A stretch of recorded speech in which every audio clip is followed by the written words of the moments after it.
I'll be reading for you today The Good Old Days of Medicine, and this is a picture that goes with our story, so I want you to take a quick look at that. You see someone is sick in bed. So I shall begin. The Good Old Days of Medicine.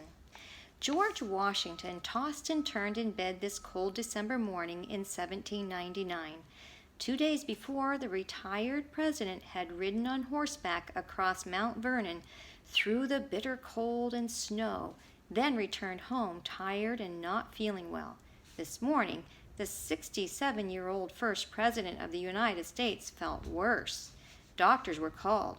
They had him gargle with a mixture of molasses, vinegar, and butter, and placed a paste of dried beetles across his throat. They took blood from the ailing president not once, not twice, but 4 times.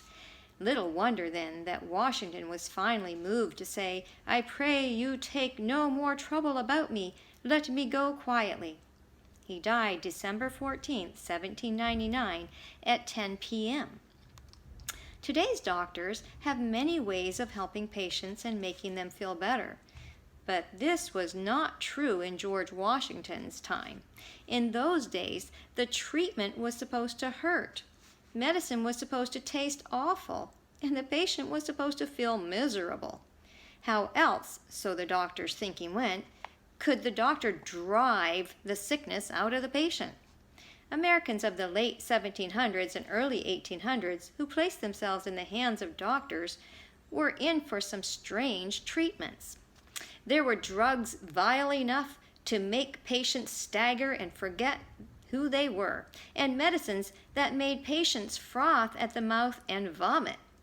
In each case, the doctor was quick to explain that the terrible taste and the strange reactions of the patients only proved that the medicine was doing its work. Some doctors had other ideas for driving out the sickness. Pity the helpless man or woman who had a doctor who believed that the best cure for an illness was to dunk the patient in freezing water until the patient turned blue.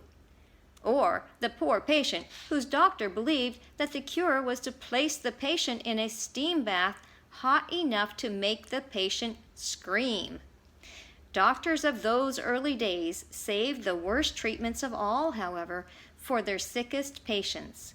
If someone had a high fever, ached all over, or felt so weak he could not even make his way out of bed, the doctor solemnly announced that the patient had bad blood, and everyone knew what to do about bad blood. It had to be taken out. To remove the bad blood, the doctor cut a vein in the patient's arm and proceeded to draw the blood out by squeezing on a small bulb. Sometimes the doctor used leeches. A leech is a type of worm.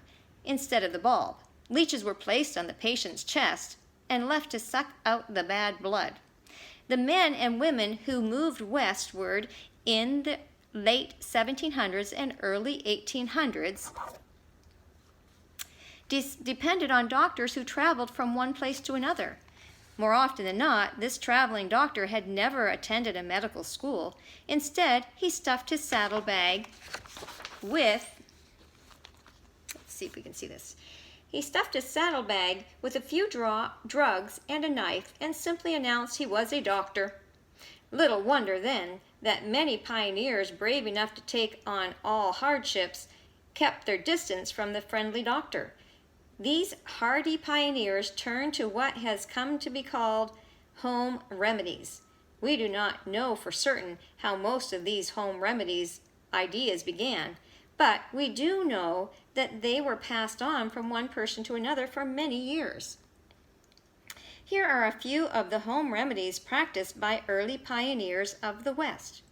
If a baby is teething, tie some beads around the baby's neck. If someone has a toothache, pick the bad tooth with the splint of a tree that was struck by lightning. If someone has a fever, have the patient chew on turnip roots. To help someone with a bad cough, take a strip of raw pork and wrap it around the patient's neck. If this does not work, take the skin of a dead fish and tie it to the patient's feet. To stop bleeding, place some spider webs on the wound. If this does not work, try mud, coffee grounds, flour, spit, axle grease, or the inside of an eggshell. To heal a bruise, place boiled potato scrapings or raw bacon on it. If someone has a burn, take some burned rabbit fur, beat it into a powder, add oil, and place it on the burn.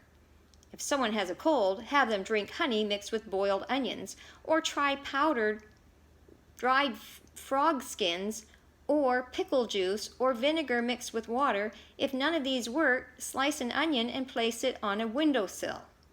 If someone has a stiff neck, have the person scratch his or her neck on a tree that was scratched by a hog. Stop a headache by having the patient lean his or her head against a tree.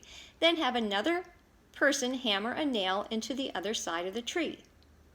Other things to try: run around your house 3 times, stand on your head until you get dizzy, or tie the head of a buzzard around your neck.